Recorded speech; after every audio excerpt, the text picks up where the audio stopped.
রোনালদোকে বিশ্বকাপ জেতাতে গোপনে আলোচনা করছে ফিফা। বিশ্বকাপের উন্মাদনার মাঝেই নতুন এক বিতর্কের জন্ম দিয়েছেন ঘানার খ্যাতনামা ধর্মীয় নেতা ও রেন হাউস চ্যাপেল ইন্টারন্যাশনালের প্রতিষ্ঠাতা এরিক বোয়াহেন উচে। তার দাবি, ক্রিশ্চিয়ানো রোনালদোর বিদায়ী আসরকে স্মরণীয় করে রাখতে পর্তুগালকে চ্যাম্পিয়ন করার জন্য গোপনে আলোচনা চালাচ্ছে ফুটবলের সর্বোচ্চ নিয়ন্ত্রক সংস্থা ফিফা।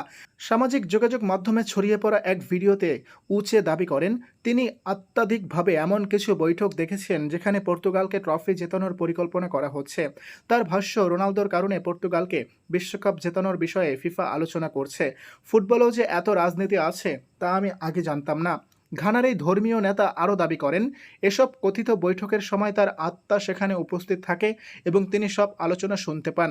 তবে এই বিষয়ে এখনও চূড়ান্ত কোনো সিদ্ধান্ত হয়নি বলেও মন্তব্য করেন তিনি। উচের এমন অদ্ভুত ও চাঞ্চল্যকর বক্তব্য দ্রুতই সামাজিক যোগাযোগ মাধ্যমে ভাইরাল হয়ে যায় এবং ফুটবল প্রেমীদের মধ্যে ব্যাপক আলোচনার জন্ম দেয়। কেউ কেউ মজার ছলে তার এই দাবিকে সমর্থন করলেও সিংহভাগ মানুষই বিষয়টিকে ভিত্তিহীন, অলৌকিক ও অতিরঞ্জিত বলে উড়িয়ে দিয়েছেন। ফুটবল বিশ্লেষক ও ভক্তদের মতে, এমন গুরুতর অভিযোগের পক্ষে কোনো প্রাতিষ্ঠানিক বা দৃশ্যমান প্রমাণ না থাকলে তা কোনোভাবেই বিশ্বাসযোগ্যতা পায় না। এদিকে মাঠের পারফরম্যান্সে পর্তুগালকে এবারের বিশ্বকাপের অন্যতম শিরোপা প্রত্যাশী দল হিসেবে বিবেচনা করা হচ্ছে। CR7-এর নেতৃত্বে দলটি নিজেদের প্রথম বিশ্বকাপ শিরোপার স্বপ্ন দেখছে।